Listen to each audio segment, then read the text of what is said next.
Bro, relax. You jangan melalak lah. Depan convention semua you nak melalak.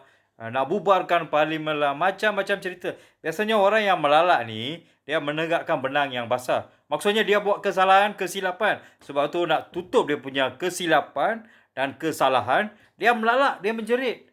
Tengok rakyat biasa, relax saja. Kita tanya apa?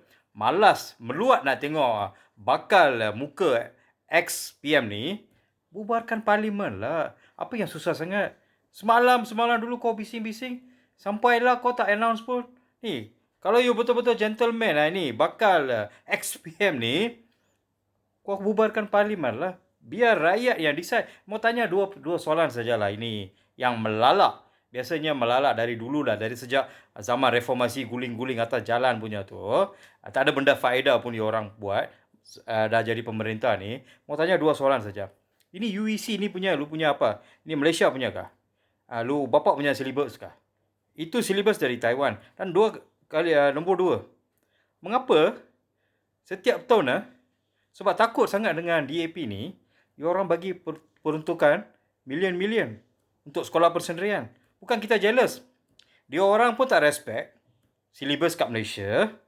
Dia orang follow dari Taiwan. Dan mengapa kerajaan sekarang, you jangan menunding jari kepada bosku. Kau orang cakap reformasi. Ni reformasi kah? Reformati macam Albert Tay cakap.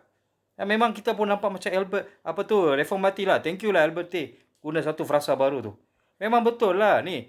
Pakar XPM ni, kalau you betul-betul gentleman, you bubarkan lah brother parlimen. Jangan takut. Jangan koyak. Dengan budak-budak hingusan pun kau koyak.